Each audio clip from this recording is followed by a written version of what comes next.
After reading the short story collections that came prior to the main series, I quickly realized I would truly dislike the work, but I soldiered on anyhow, as I promised I would. And as I expected, the entire series of 5 books was not to my liking at all. So I will do a quick overview of which of the novels has good things that are worth mentioning and why it will be part of my reject playlist. So stay tuned.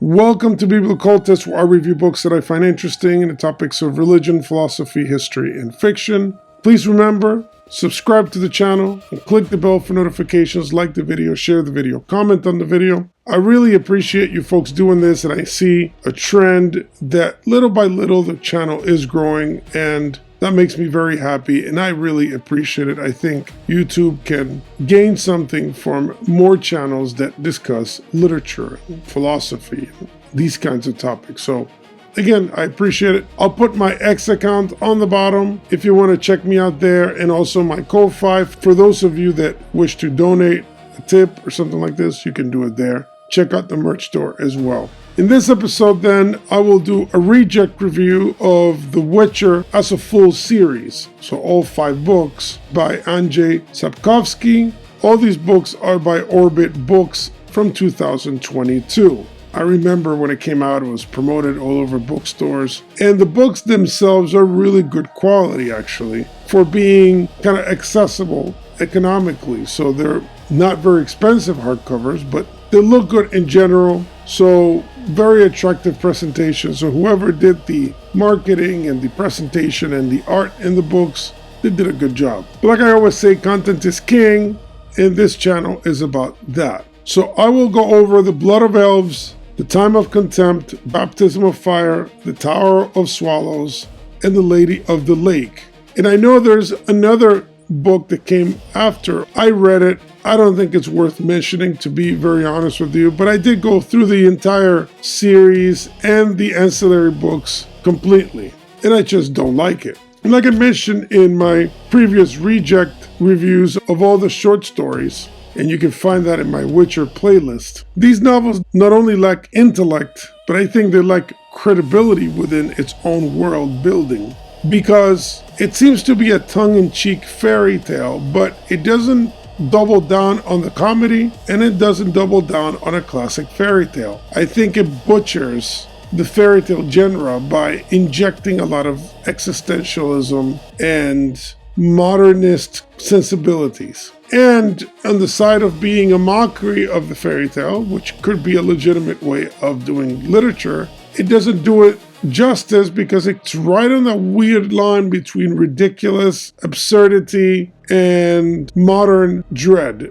So it's the kind of thing where it's just not hitting well, at least for me. Now, I have conceded before that there could be a language barrier because these books are translated from Polish, and it could be that some of the humor translates better in its original language. And that is very possible, but I am limited because I can't read it in Polish. So it could be that in Polish, a lot of this tongue-in-cheek, kind of sarcastic and cynical aspect of the work pops out really nicely in that language, but I'll never know. So if any of you have read this work in Polish and sees it that way, you can leave it in the comments. But I've read a lot of other works in both the original language and in a translated version. And if the work is really good, it will translate. Not necessarily the perfect way, but it will be sufficient for me to know. And I think here the work just lacks character and depth. But again, an opinion, of course. So let's start with Blood of Elves, in which we find Geralt already playing the role of stepfather to a girl who is slowly discovering her powers. And the notion is not as bad as it could be, but I think the execution is quite amateurish and cliche. So again, he could have taken the story of this kind of weird monster hunter that's now a stepfather, and he could have gone comedy with it, or he could have gone a little bit more serious and introspective. And I think he covers that weird line in between. And again, it is highly fatalistic and pessimistic. So it is an anti-fairy tale for that reason, which I am sure is the point of the work. But again, I think that it removes the possibility of deeper philosophical introspection. It just leaves you with a surface level sense of despair. Again, the love interest, Jennifer, I think is unnecessarily difficult as a character, as a dramatic persona, which again turns everything into a modern commentary on male and female relationships, an attempt to be comically feministic, which again, I think doesn't hit the mark in either direction, because she is somewhat of a cliche of a female character, and simultaneously she's a cliche of a woman who's assertive and strong, and she can take a sword and kill 20 burly men, etc. So because it's taken all these cliches in all directions, again, I think it fails to communicate something that could have been interesting. And I find this whole relationship stuff between these two characters unbearable, to be very transparent. Now, of course, these are sorcery and magic and fantasy novels, but they don't really contain that much. And what it contains, again, remains in the trope section of classic fantasy novels. Let me give you an example from a quote. "Remember," she repeated, "magic is chaos, art and science. It is a curse, a blessing and progress. It all depends on who uses magic, how they use it, and to what purpose. And magic is everywhere, all around us, easily accessible. It is enough to stretch out one's hand. See, I am stretching out my hand." As you can see, even the notion of magic itself is confused. Is it chaos? Is it science? These two things are incoherent, conceptually speaking. And again, if the character is being sarcastic, it's not very clear. If it's honestly an attempt to say something interesting about magic, it is ridiculous. Next, we go to The Time of Contempt, which is a bit more readable, with a school for sorcerers, a political wrangling that was at least entertaining in some way, and certain concepts that should have been greatly expanded into something pretty cool, but unfortunately, he didn't. But the mood, the dynamics of this book are actually not bad as raw concepts, but the way they are applied and executed, I think they're not that good, and actually brings down the entire possibility that these exchanges could have had. Let me give you a quote from this book. "Nature doesn't know the concept of philosophy. The pathetic, ridiculous attempts which people undertake to try to understand nature are typically termed philosophy. The results of such attempts are also considered philosophy. It's as though a cabbage tried to investigate the causes and effects of its existence, called the results of these reflections an eternal and mysterious conflict between head and root, and considered rain an unfathomable causative power. We sorcerers don't waste time puzzling out what nature is.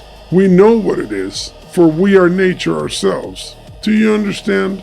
As you can see there, philosophically speaking, this is nonsense. Now, of course, we can blame the character, but there seems to be an attempt here to do actual philosophizing. And even the way the character defines philosophy is incorrect. And the fallacy of hyper-reducing the attempt to explain reality and nature is also absurd. So again, if the purpose is to actually put something out there that philosophically explores these things, it didn't do a good job. Philosophy is not trying to somehow explain away nature. It is the understanding of its foundations and how it interacts. And at the end of it all, when you go deep down, everything contains philosophy. There's no human endeavor that is devoid of it. Next book is Baptism of Fire, where you see a group of allies joining in, similar to a Lord of the Rings kind of feel. And in a narrative sense, it follows the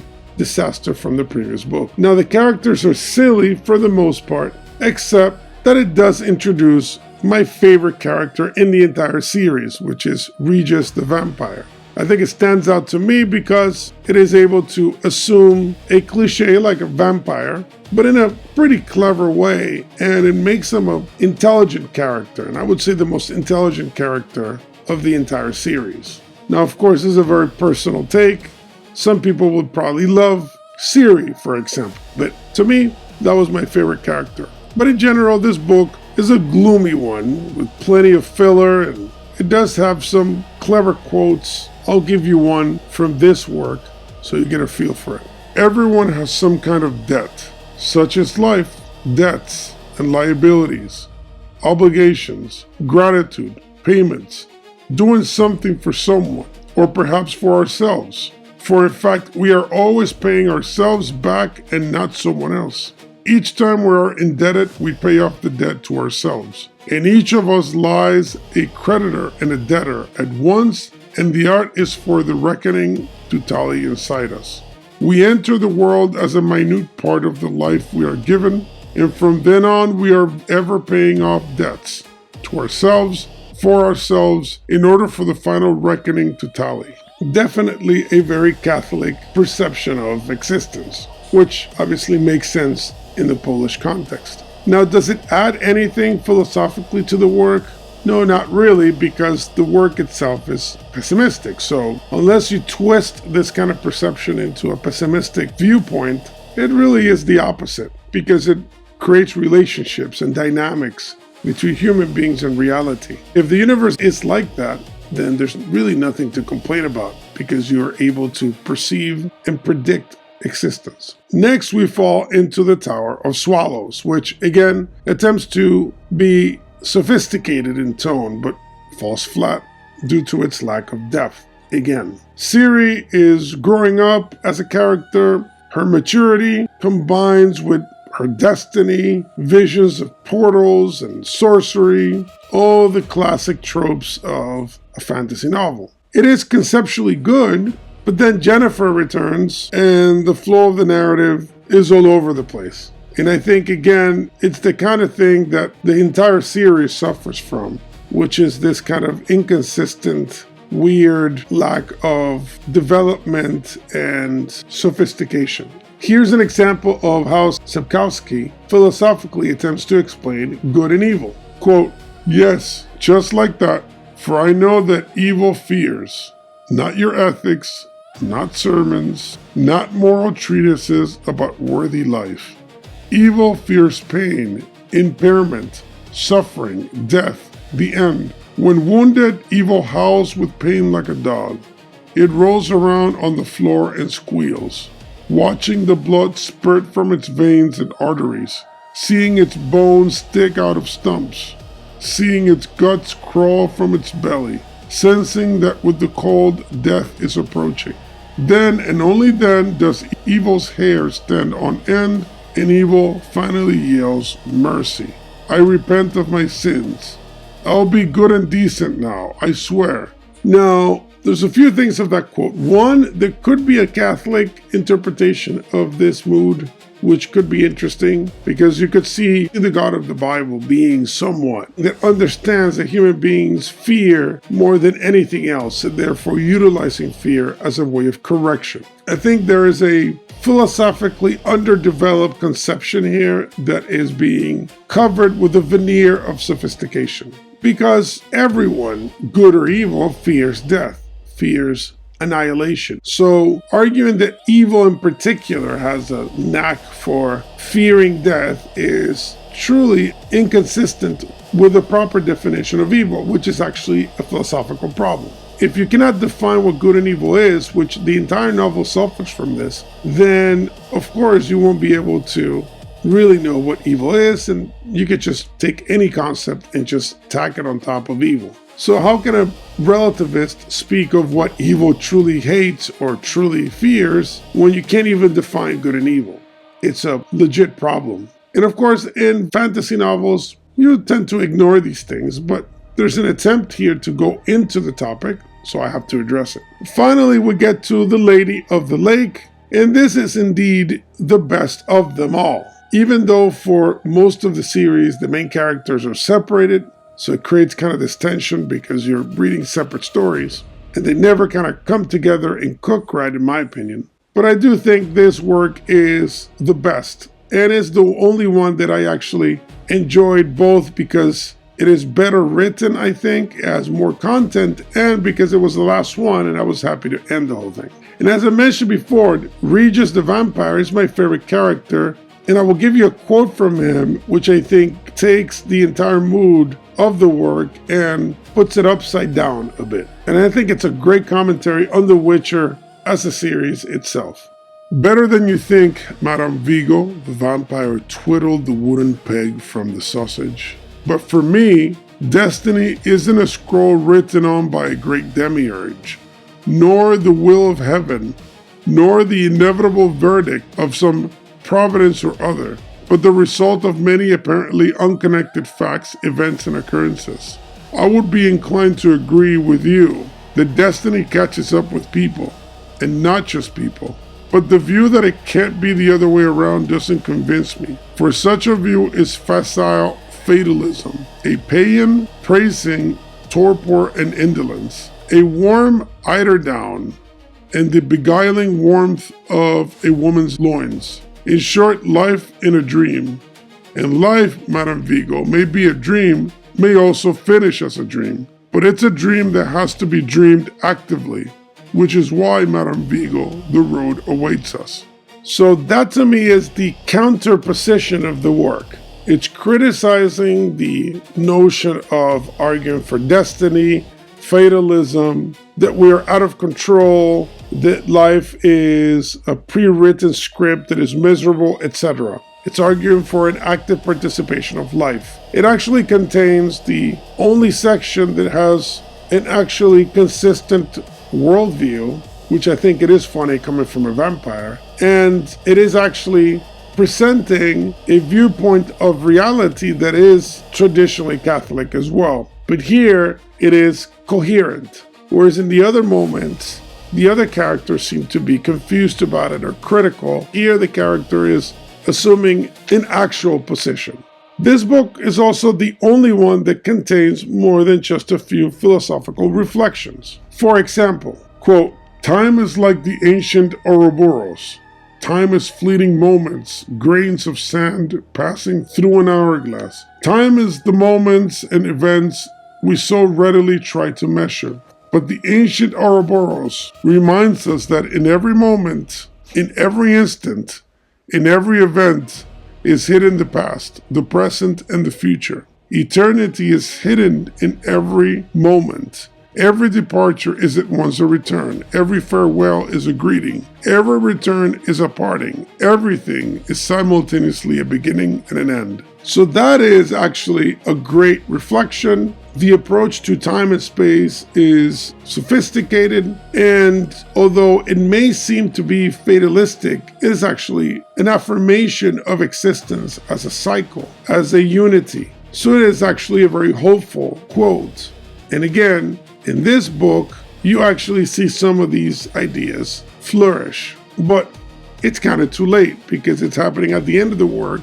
And again, they're kind of spread out. They're not very cohesively presented. Now, of course, the book attempts to explain itself through the main character, the Witcher. So I'm going to quote him and then we'll close the review.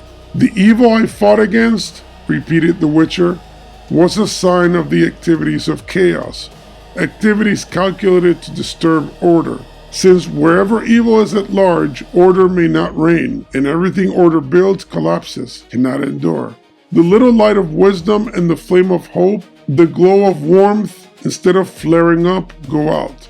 It'll be dark, and in the darkness will be fangs, claws, and blood." So that's it. Everything is despair, blood, chaos, destruction. And yes, you may see some order, but it's not ontologically real. And this is basically my critique of the work. It upends the entire notion of the fairy tale, but I think it does it in a way that is not convincing. So the work obviously does have some value in general, but I think it is poorly constructed and the core message is destructive. Albeit, this is why I think it is promoted and popular, because it reflects the religion of the modern man. Just like ancient fairy tales reflected the religion of the time and the viewpoint of the time. As an existentially pessimistic fantasy, it is interesting sociologically to me. But at the same time, this is why I don't recommend it, because I don't think beyond the historical value that it may have to understand modern man and their likes and dislikes, it's not really that much of a good work.